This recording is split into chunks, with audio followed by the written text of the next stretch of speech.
Waouh! Coucou les petits angoissés! Aujourd'hui, on se retrouve pour suivre le quotidien d'une petite fille confrontée aux problèmes des adultes. C'est parti. Tu vois le monsieur qui attend là? C'est ton père. Nous sommes en 1987 dans un supermarché d'Aix-en-Provence. Une femme encore très jeune, 25 ans tout au plus, désigne du doigt à une fillette un homme, jeune lui aussi, en train de faire la queue devant une des caisses. L'enfant le dévisage attentivement. « Alors il habite près de chez nous ?»« Oui. »« Et il n'est jamais venu me voir ?»« Non. Il ne t'a même pas reconnu à ta naissance. » La fillette termine son examen et conclut. « C'est mon père, mais c'est pas mon papa. Allons-nous-en, maman. » C'est ainsi qu'à l'âge de 7 ans, Isabelle a vu pour la première et dernière fois son père biologique.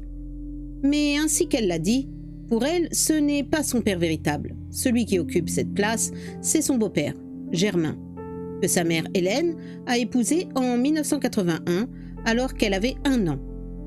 Elle savait bien qu'elle n'était pas née de lui. Hélène le lui a dit très tôt, mais elle n'y a pas attaché d'importance. Maintenant c'est fait, elle a vu l'auteur de ses jours et cela ne lui a causé aucune impression. La vie peut poursuivre son cours, au cours qu'Isabelle imagine simple et tranquille. Le destin en a malheureusement décidé autrement. C'est vrai qu'avec son beau-père, son entente est parfaite. Il est cuisinier, il travaille dans un restaurant et il est spécialisé dans les gâteaux. Avoir un père qui fait la cuisine et des gâteaux par-dessus le marché, c'est une chose dont Isabelle est très fière et qui rend jaloux tous ses petits camarades. Pour le reste, Germain est un grand gaillard au cœur tendre qui cajole l'enfant. Elle l'a toujours appelé « papa ». Et ce n'est pas la rencontre du supermarché qui va y changer quelque chose. Avec sa mère Hélène, c'est la même entente. Cette dernière est une femme simple qui travaille comme serveuse dans l'établissement de Germain. C'est là d'ailleurs qu'ils se sont rencontrés. Tous les trois habitent en location un mât assez élégant, dans un village à une dizaine de kilomètres d'Aix-en-Provence. Les années s'écoulent et l'apparition de son père n'est plus pour Isabelle qu'un souvenir oublié. À l'école, elle est une élève moyenne. C'est que les études ne sont pas ce qui compte le plus pour elle. Elle adore faire du cheval et voudrait devenir professeure d'équitation. En vacances, elle fait des randonnées. Tous les week-ends, elle va dans les manèges pour parfaire sa technique. 1992, Isabelle a 12 ans et cette année s'annonce sous les meilleurs auspices. La situation matérielle du foyer est en passe de s'améliorer notablement. Hélène s'est acheté une voiture et une licence de taxi. Quant à Germain, avec un peu d'argent qu'il a mis de côté et en empruntant le reste, il va ouvrir un restaurant. Isabelle est toute heureuse d'apprendre ces 2 nouvelles. Mais il y a quand même quelque chose qu'elle trouve curieux. Elle s'en ouvre à sa mère. « Si papa ouvre un restaurant, pourquoi est-ce que tu quittes ton travail de serveuse? Pourquoi est-ce que tu ne t'occupes pas du restaurant avec lui ?» Hélène a l'air à la fois gênée et soulagée de la question. « Tu fais bien de me dire ça. Il y a longtemps que je voulais t'en parler. » Isabelle est devenue toute pâle. « Parler de quoi, maman ? Je ne vais pas m'occuper du restaurant avec Germain parce que nous allons nous séparer. » « Vous séparer ? Divorcer. C'est d'ailleurs pour ça que j'ai pris un taxi. Comme ça, nous allons pouvoir gagner notre vie toutes les deux, lui de son côté et moi du mien. » « Mais maman, vous vous entendiez bien ? Vous étiez heureux ?» Hélène passe les bras autour du cou de sa fille. « Nous n'avons rien montré devant toi parce que tu es petite, mais il y a longtemps que ça va plus entre nous. Nous en avons parlé et nous sommes d'accord, c'est la meilleure solution. » Isabelle est abasourdie, anéantie. « Et moi, avec qui je vais habiter ? Avec toi ou avec papa ? » ?»« Avec moi, bien sûr. Nous allons rester ici. Papa va aller habiter dans son restaurant. » Un peu plus tard, Isabelle a la même conversation avec son père. Il lui tient le même discours que sa mère, mais elle sent tout de suite que son père n'est pas le même. Autant Hélène avait paru sûre et déterminée, autant Germain, lui, semble mal à l'aise. Que s'est-il passé entre eux, pendant qu'elle croyait leur bonheur sans nuage ? L'adolescente apprend soudain l'existence d'un monde qu'elle ignorait, un monde d'adultes qu'on lui a caché pour la protéger. Mais était-ce une bonne chose ? Si elle avait su, elle aurait pu se préparer, tandis qu'ainsi c'est si brutal. Elle lance à son père un regard douloureux.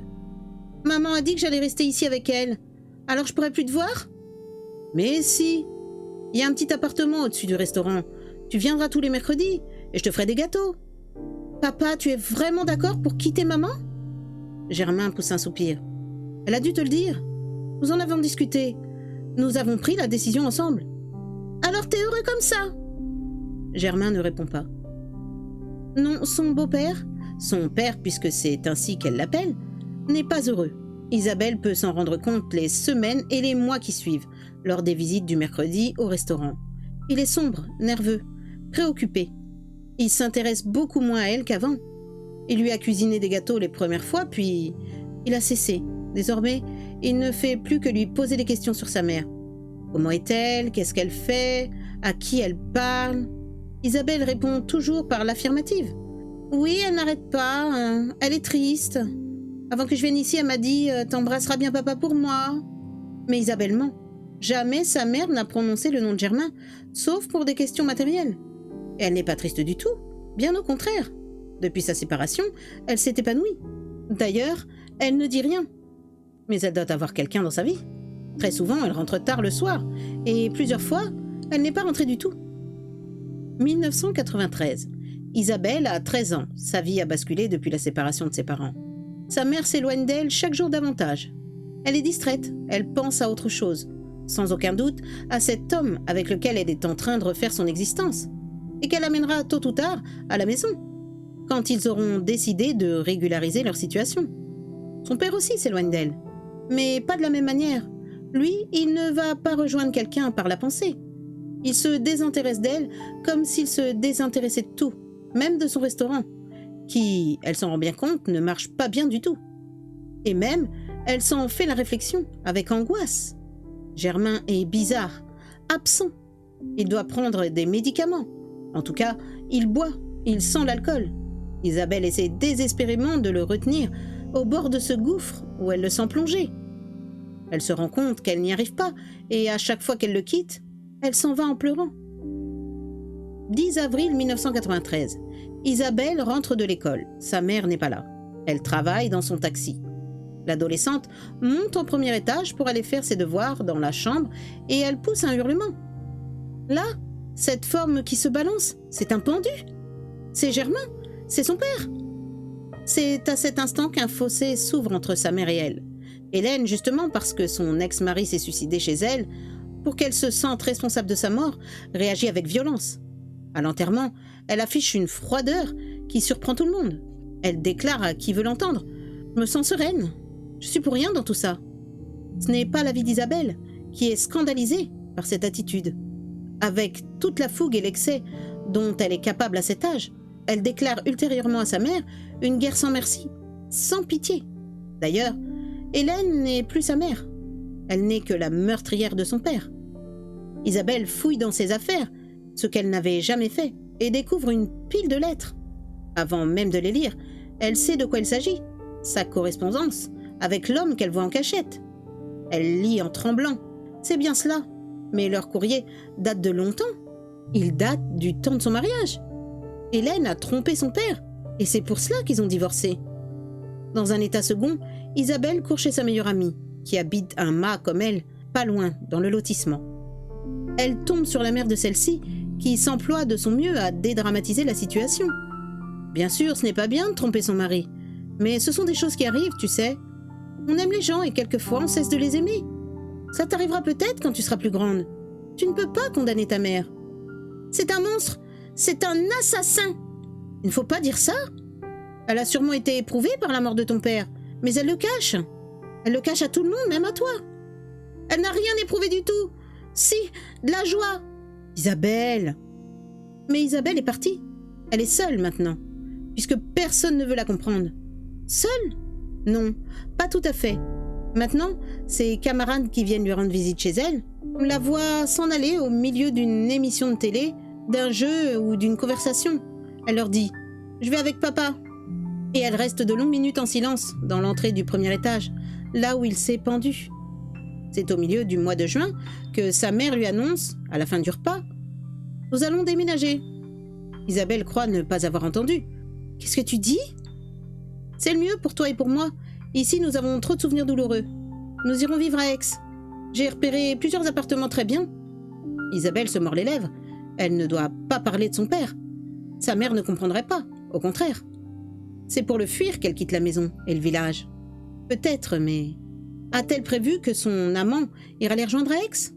Il lui faut trouver un autre argument. Elle demande. Et tous les amis que j'avais ici? Hélène a un ton un peu agacé. Tu iras dans une autre école? Tu te feras d'autres amis. Allons, tu es grande maintenant. 1er septembre 1993. Isabelle va bientôt tout quitter. Le déménagement aura lieu dans quelques heures. Elle va suivre ailleurs sa nouvelle année scolaire dans une école d'Aix-en-Provence qu'elle ne connaît pas. Elle va quitter son village, sa meilleure amie et ses camarades pour se retrouver seule avec sa mère, confinée entre les murs d'un appartement avec, elle en est sûre maintenant, la compagnie de son amant. C'est la nuit, mais Isabelle ne dort pas. Dans les pièces vides du mât, les meubles sont déjà partis. Le reste est empilé dans des cartons. Isabelle se trouve, comme à son habitude, dans l'entrée du premier étage, là où son père s'est pendu. Contrairement à sa mère, elle ne veut nullement fuir ce souvenir. Il est son seul réconfort, sa seule compagnie, sa raison d'être sur Terre. Si on le lui prend, que lui restera-t-il? Non, elle ne peut se résoudre à abandonner le fantôme de son père, le livrer aux nouveaux locataires, à leur indifférence ou à leur curiosité malsaine. Ce serait le trahir, le tuer une seconde fois. Ce serait, comme sa mère, se sentir parfaitement sereine, parfaitement indifférente. Mais elle n'est pas sereine du tout. Elle ne peut pas se résoudre à cette infamie. Elle doit faire quelque chose. Isabelle fume plusieurs cigarettes. C'est sans se rendre compte de ce qui lui arrive qu'elle descend à la cuisine et déballe le carton qui contient les ustensiles. Elle prend un couteau effilé et monte dans la chambre de sa mère. Celle-ci dort. Elle la frappe une seule fois à la poitrine. Il y a un cri et plus rien. C'est sans s'en rendre compte aussi qu'elle se met à courir dans la nuit. Elle se retrouve devant le pavillon de sa meilleure amie. Elle tambourine à la porte. « Ouvrez vite! J'ai fait du mal à maman !» Au bout d'un moment, la mère de son amie vient lui ouvrir. « Qu'est-ce qui se passe, Isabelle? Il faut appeler les pompiers! Je crois que c'est grave !» La mère laisse Isabelle dans le pavillon avec sa fille et va sur place alerter les secours. Mais quand les pompiers arrivent, il est trop tard. Hélène est morte.